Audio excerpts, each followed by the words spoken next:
Les procès-verbaux d'audition des accusés, victimes et témoins des massacres du 28 septembre 2009 n'ont-ils pas été manipulés?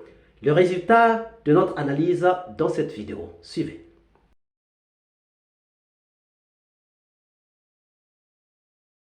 Bonjour, bonsoir, cela dépend de l'heure à laquelle vous regardez cette vidéo.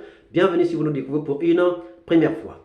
Depuis le début du procès des massacres du 28 septembre 2009, nous entendons toujours des gens à la barre dire qu'ils ne reconnaissaient pas ceci ou cela, mentionné pourtant dans leurs procès-verbaux, ce qui entraîne des variations énormes, entraînant des changements considérables dans le cours du procès. Chez les accusés, les victimes et même les témoins, presque personne n'a reconnu les 100% des procès-verbaux. Simple coïncidence, simple ironie, rétropédalage ou manipulation? N'y a-t-il pas des problèmes dans les procès-verbaux qui font que les gens viennent et ne reconnaissent pas certaines parties de leurs procès-verbaux? Comment se fait-il que C.C. Raphaël Abba, qui n'a rien à voir avec les massacres du 28 septembre 2009, se retrouve donc dans le box des accusés? N'est-ce pas un exemple pour qu'on se rende compte qu'il y a des problèmes dans les PV? Sori Kondé pouvait-il être libre alors que Blaise Goumou est dans le box des accusés? S'il n'avait pas des problèmes, ou s'il n'y avait pas de problèmes dans les procès-verbaux, nous pensons que Blaise Goumou allait être au même endroit que Sori Kondé. Pourquoi? Parce que Blaise Goumou et Sori Kondé ont joué le même rôle au stade.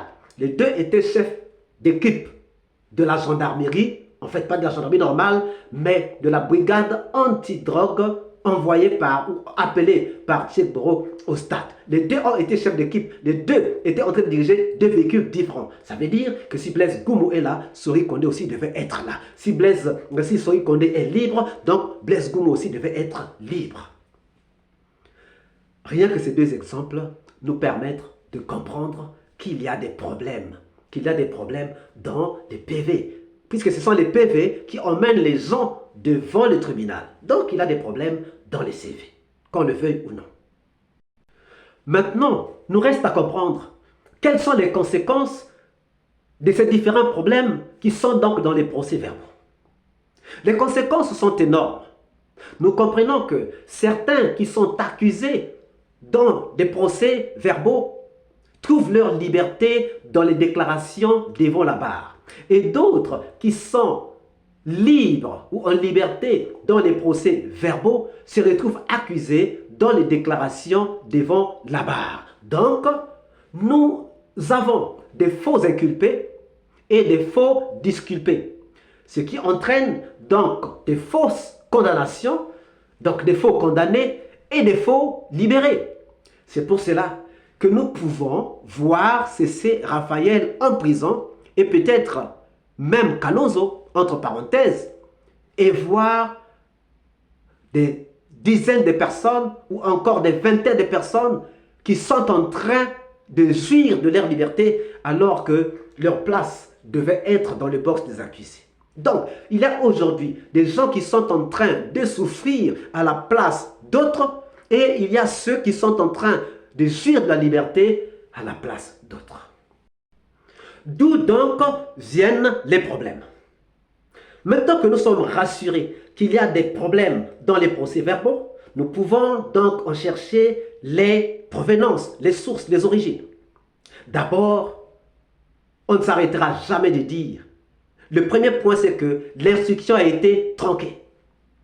Comment peut-on avoir confiance en un pool de juges d'instruction mis en place par quelqu'un qui n'avait pas la volonté d'organiser le procès? Comment avoir confiance en un pool de juges d'instruction mis en place par quelqu'un qui est en train de travailler avec les principaux responsables des massacres? Comment avoir confiance en un pool de juges d'instruction mis en place par quelqu'un qui a comme ministre et officier de très haut rang les responsables donc du massacre?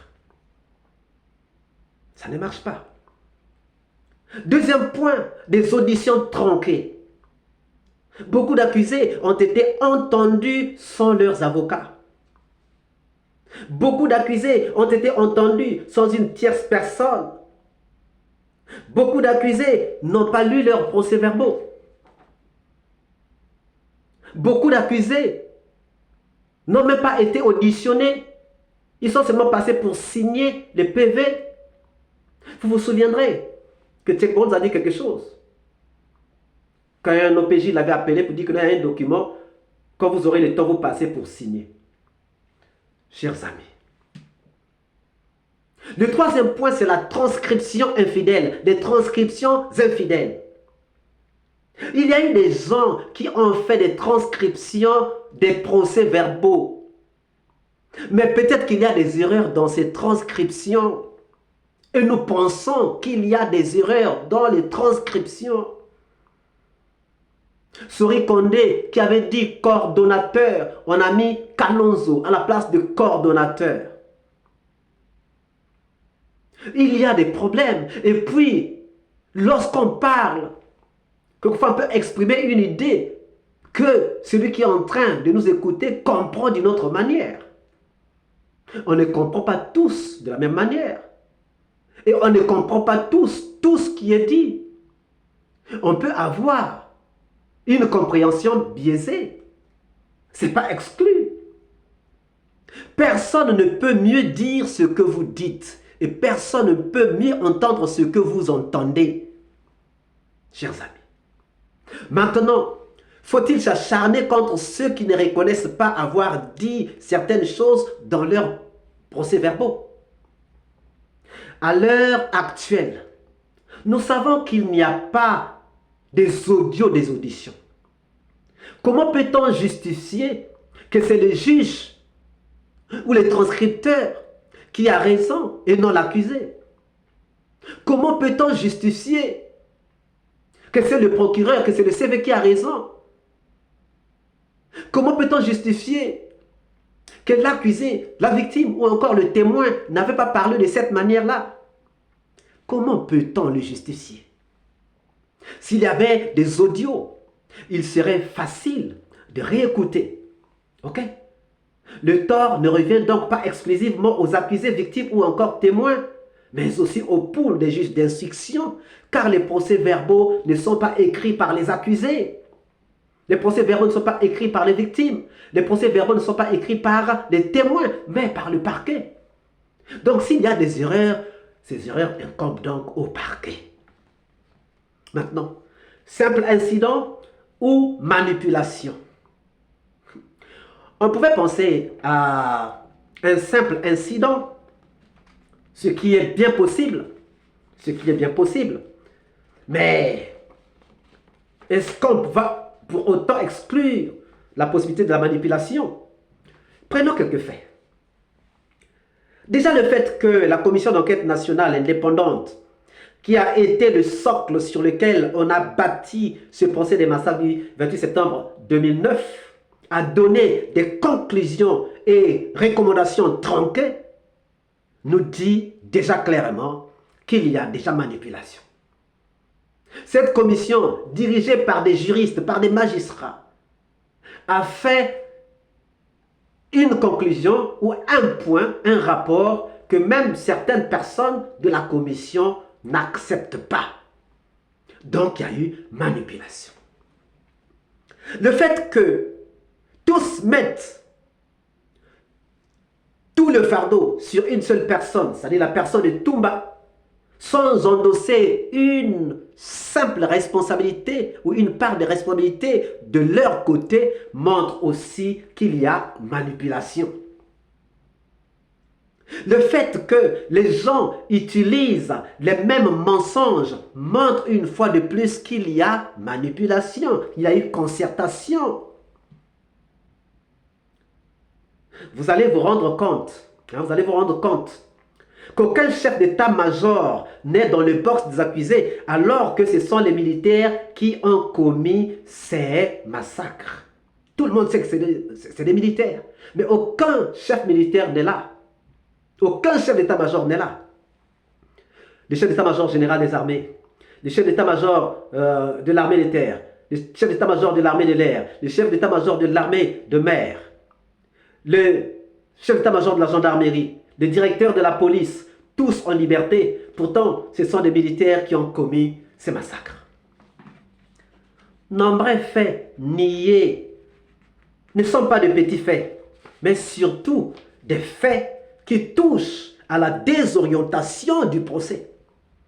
Ce qui se passe est comme si on a mis certains dans le box alors qu'ils n'ont rien à dire et ceux qui pouvaient parler en liberté et viennent comparaître comme simples témoins. Pourquoi n'a-t-on pas utilisé les audios? Point d'interrogation. N'est-ce pas pour éviter de réécouter et trouver les dires exacts de la personne? Point d'interrogation.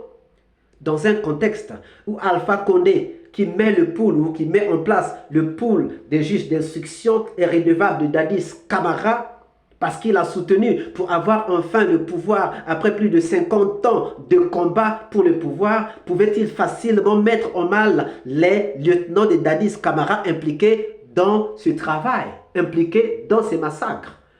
Point d'interrogation. Le cas de C.C. Raphaël ne confirme-t-il pas que c'est parce qu'il était proche ou le plus proche collaborateur de Toumba qu'il est en prison? Le manque de mandat d'arrêt contre Gono Sangaré et Théodore Kourouma, les Dadis, alors qu'il y avait un mandat contre Toumba, cela n'est-il pas un signe de manipulation? À qui donc profitent les manipulations? Les manipulations ne peuvent profiter qu'à ceux qui se reconnaissent responsables dans les massacres du 28 septembre 2009. Alors, chers amis, pensez-vous que les procès-verbaux n'ont pas été manipulés? Nous attendons vos réponses dans les commentaires. Si cette vidéo vous a plu, nous vous prions de bien vouloir laisser vos pouces bleus, de commenter, de partager. Si vous n'êtes pas encore abonné, veuillez vous abonner, surtout, veuillez activer la cloche de notification afin d'être averti à temps réel de toutes nos prochaines publications. Quant à moi, je vous dis à très bientôt pour une nouvelle capsule. Ciao!